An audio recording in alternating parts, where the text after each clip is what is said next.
Good afternoon. Pranandar. I am sorry for not being with you in person, but I am delighted to be speaking to you today, and I'm equally pleased and indeed privileged to have been invited to join Zemo's Council for Net Zero Transport.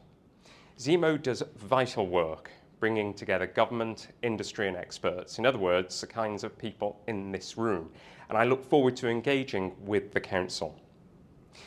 Now, the formation of this new body is another step in the UK's long journey towards net zero. It's a journey which I'm proud to say Wales has helped to lead.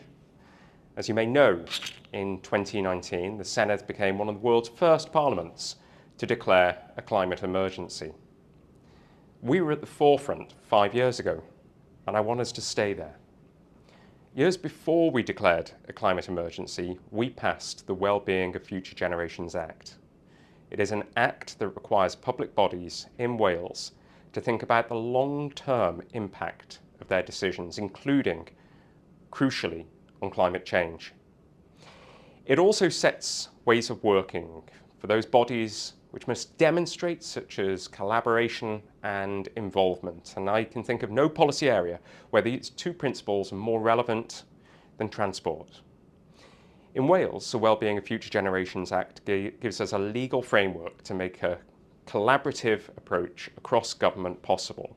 It brings together stakeholders and interested groups, and it gives something more than a platitude. The Act is a genuine Welsh legislative innovation. It attracts interest from around the world, and it's an excellent example of how a small country can have a big impact.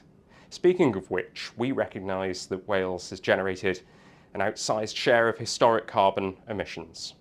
Playing our part in tackling the climate emergency is not just a matter of self-interest, it's a moral issue for a globally responsible nation. Wales's carbon-intensive coal and iron industries are now part of history, but our economy and our society continue to generate greenhouse gases, and reducing them is an increasingly urgent imperative. We met our 2020 target for carbon reduction, but the latest advice from the Climate Change Committee tells us that we're not yet on track to meet our targets for the second half of this decade and beyond. So we cannot be complacent, and we must recognise that we face some difficult decisions ahead, not least in terms of prioritisation. Transport is responsible for around 17% of Welsh emissions, the third largest emitting sector, and over half our transport emissions are from cars.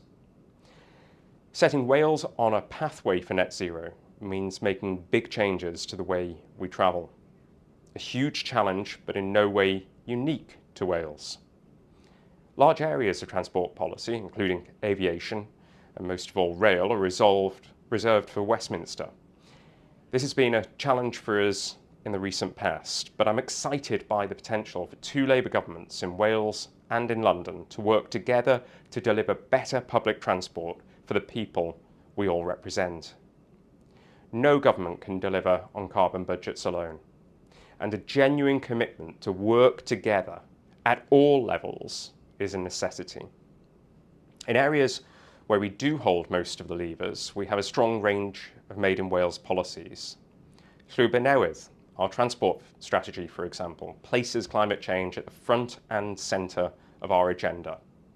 So what does this mean in practice? Well, it means using new technology to connect communities, including investing in low carbon, reliable and affordable public transport that people want to use and can access. We must make the greener travel choice the easier choice. Doing this means unpicking the legacy of the failed 1980s deregulation of bus services. Today, different operators' routes and timetables simply don't join up. Services are erratic. No wonder passenger numbers have been falling. But London and Manchester have shown what's possible with better planning. Our vision is for a franchised bus network where people could eventually travel the length of Wales on a single ticket. And they should be able to make that trip on a new generation of zero-emission buses, as we aim to replace the most polluting vehicles in our fleet by 2028. We also need to improve rail services. Now, shockingly, until recently, Wales was the only European country, apart from Albania, with no electrified railway. But the transformation we're making through the South Wales Metro project is stunning. We're electrifying a total of 172 kilometres of track. We are deploying brand new electric tram trains with more frequent and convenient services, and we're opening up and upgrading stations with improved accessibility. And this is not just about Cardiff and the valleys. We're bringing improved services and new connections to Swansea Bay, to West Wales, and North East Wales as well. And of course, the car is going to remain important. Most of Wales's landmass is rural, and a third of our population lives in rural areas. Not everyone can walk from home. Even the best bus and rail networks won't reach every single community all the time. The zero-emission vehicle mandate, which was endorsed by our Senedd last year, and our electric vehicle charging strategy will be critical in reducing transport emissions in Wales. We want all users of electric cars and vans in Wales to be confident they can access charging infrastructure when and where it is needed.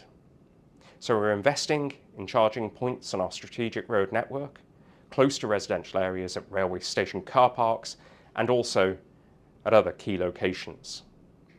We'll introduce requirements for new homes to be ready for charging through changes to building regulations. And I'm very encouraged that we're now third in the UK, just behind Scotland and London, in the league table for charging points per 100,000 residents.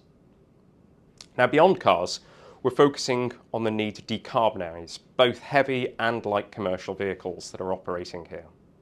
And I'm pleased that we've worked with the Zemo partnership on this very agenda.